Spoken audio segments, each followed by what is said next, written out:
News flash from Hollywood. The window is closing.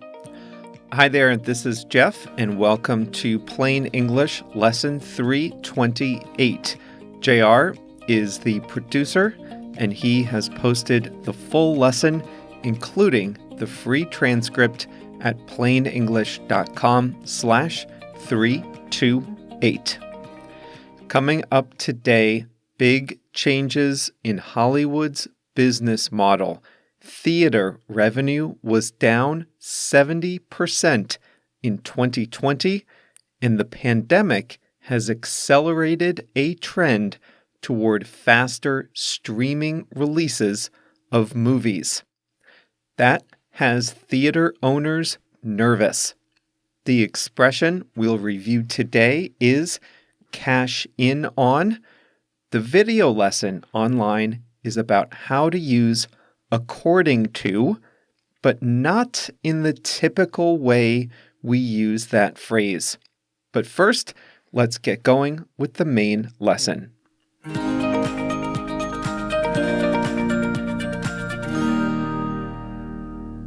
For as long as people have been going to the movies, one truth has held. A movie from a major studio is shown exclusively in movie theaters.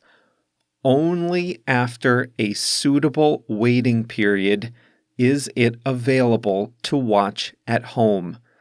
This enduring truth of Hollywood business, the essential experience of watching a new movie, is under attack.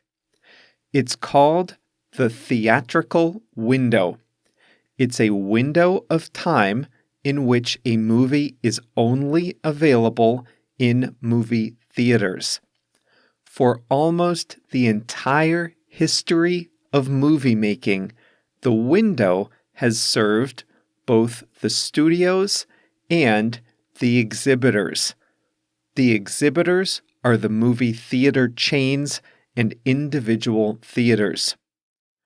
Studios and theater chains have a love-hate relationship, but they need each other. The majority of the money a movie makes comes from theater ticket sales, so the studios need the exhibitors to show the movie on enough screens, sell the tickets to the public, and collect the money. The exhibitors, obviously, need the studios to provide good movies to attract the crowds. Both sides split the ticket revenue, usually according to a heavily negotiated formula. Of course, both studios and exhibitors can make money in other ways too. The theaters keep all the money from the high-priced snacks and popcorns, and studios can sell their movies in a number of other places: discs, video on demand, streaming, and television. And that is where the window comes in. The exhibitors, the movie theaters, they know that after a movie is available for streaming, download, or to buy on disc, fans won't have the same incentive to pay for a movie ticket and attend in theaters. And the exhibitors don't get to share any of the money from streaming or video on demand or discs. Therefore, the exhibitors and studios negotiated the window. Any moviegoer knows about the window. You know that if you want to see a brand new movie from a major studio, you have to see it in the theaters. If you miss it, you might have to wait a long time, usually 3 or 4 months, before you can see it at home. That is a powerful incentive to see a movie in a theater, even if you might prefer to stream it. Movies are social. Even if we watch alone, people like to talk about movies with their friends. So, if you want to see it early, soon after its release, you need to buy a ticket. That serves the studios and exhibitors just fine. That, however, is all changing. Prior to COVID, the window had been inching closed. New studios like Netflix started releasing films directly to consumers, bypassing theaters. Traditional studios wanted to cash in on streaming revenues sooner and sooner. Theaters, understandably, pushed back. But then COVID hit, closing theaters and leaving studios scrambling to come up with a plan B. For some feature films, the strategy was to simply delay release until 2021. New installments in the James Bond and Jurassic World franchises were delayed, but some studios experimented with other models. Warner Brothers announced it would release Wonder Woman 1984 and all of its 2021 movies on HBO Max the same day they're available in theaters. Disney bypassed theaters entirely when it released the hit Mulan straight to its streaming service Disney Plus and charged a premium even for Disney Plus subscribers. In the weeks after Mulan came out, Disney announced a slew of new content for Disney Plus, including new Star Wars and Marvel comic book series and a number of feature films. Paramount doesn't have a streaming service, so it sold several films to Netflix and skipped theaters entirely. In July, Universal came to an agreement with AMC, one of the world's largest movie theater chains, to shrink the window to just 17 days or 3 weekends. That means Universal films will be available to download or stream on demand at home just 17 days after they are released in theaters, though it will give AMC a share of the streaming revenues. All this is probably good for consumers who will have more choice about where and when to watch a feature film. But theaters are understandably spooked. Shares of AMC and Cinemark dropped by about a fifth in the days after the agreement with Universal was announced. Theater executives are afraid they are being cut out of the money-making process with new movies. Others are not quite as pessimistic. Theaters might be able to adapt to a new reality where they show more independent films, older movies, live events, or even rent theaters to groups of friends and family to watch whatever they want.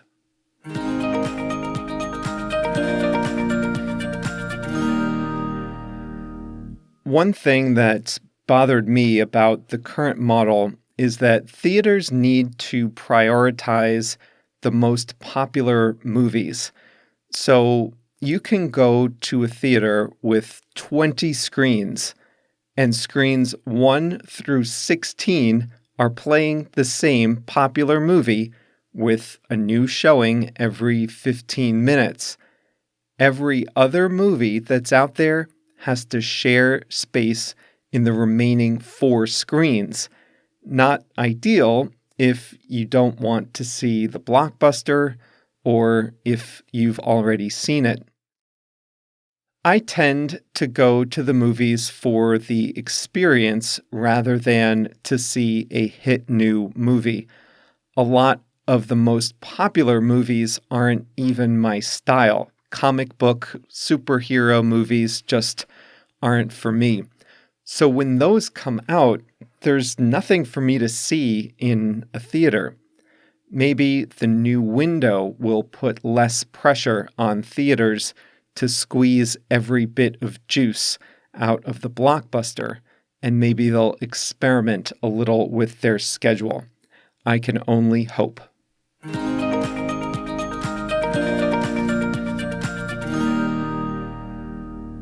Today, we are going to talk about the English phrase cash in on. To cash in on something is to make money off something, usually after a period of waiting. In today's lesson, we were talking about movie studios. They make money off ticket sales in theaters, but they also make money from streaming, discs, and video on demand. Studios have an agreement with exhibitors to release the movie exclusively in theaters for a few months. This suits both sides, but you can imagine that studios are anxious to cash in on streaming rights as soon as possible. Studios are anxious to make money off streaming as soon as possible. Think about it. The studio went to all the trouble to finance and produce the movie. They released it to theaters, and it had a good run. Now, they have to wait before they can make money off downloads or streaming. How would you feel in that situation? Studios don't love waiting. They want to cash in on streaming rights as soon as possible. They want to make money from streaming rights as soon as possible. And remember, this is after a period of waiting. I'm reading a book right now called No Filter. It's about the history of Instagram. Kevin Systrom founded Instagram in 2010 and worked hard at it for a couple of years. He cashed in on his business when he sold it to Facebook for an eye-popping $1 billion in 2012. In business terms, that was a relatively short waiting period, but he really cashed in with that sale. Other business owners have to wait much longer to cash in on their businesses like that. A common side business in the U.S. is to own rental houses or small apartment buildings. A lot of homes and apartments for rent are owned by individuals, families, or very small businesses. After years of managing rental properties, the owners may decide to cash in on their properties and sell them to bigger companies.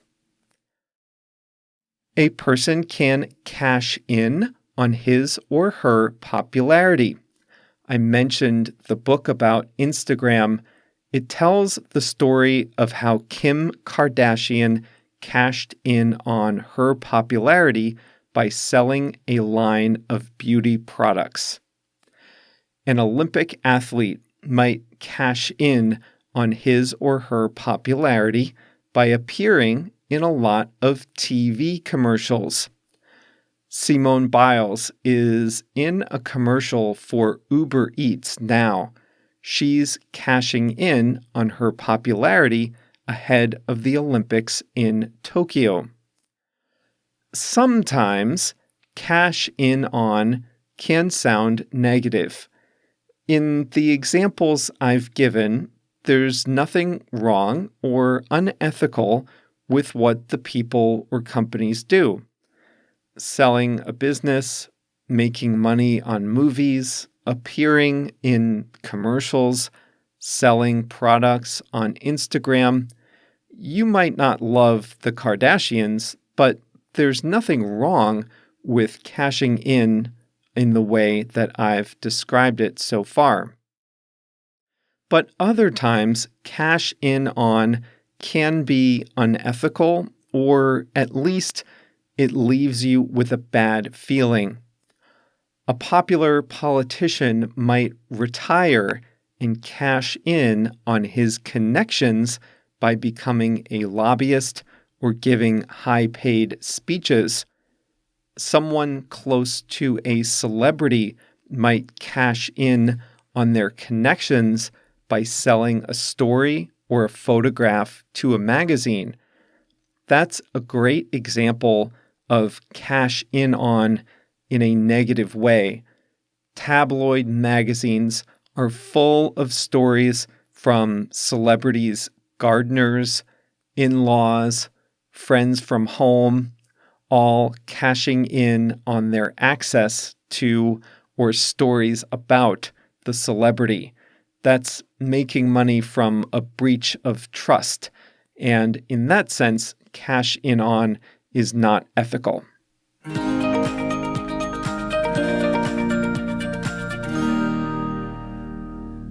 Today's quote of the week is by Walter Elias Disney. He lived from 1901 to 1966, and his eponymous company endures and is charging into the streaming economy with Disney Plus. Here's the quote. "The way to get started is to quit talking and begin doing." I have always liked that quote, and I was reminded of it when reading about Disney Plus and the way they are ramping up their content creation to match Netflix over the next few years. Disney is not passively waiting to see what streaming will do to them as a studio. They are charging ahead with their own platform, which is already a smashing success. The company today seemed to take the advice of their namesake, Walt Disney, when he said, "The way to get started is to quit talking and begin doing." And that brings us to the end of today's lesson. Do you like the window? I'll tell you one good thing the window does. It funnels everyone into the theater, and everyone watches the same handful of movies. So you always have something to talk about with strangers. You're always aware of the same handful of movies, and you've probably seen one or two in common. Streaming is different. There's so much. Each person finds the best show or movie for him or her, but we lose that common playlist of movies when there's so much to choose from. I'm not saying I love having a small selection. I'm just saying that's a benefit. So let me know what you think about all this in our Facebook group, which you can join at plainenglish.com/Facebook. And remember, there are lots of additional resources online at plainenglish.com/328. Every lesson has a full English transcript completely free. And for those of you who are Plus members, we have translations, step-by-step videos, exercises, and much more. All that at plainenglish.com/328.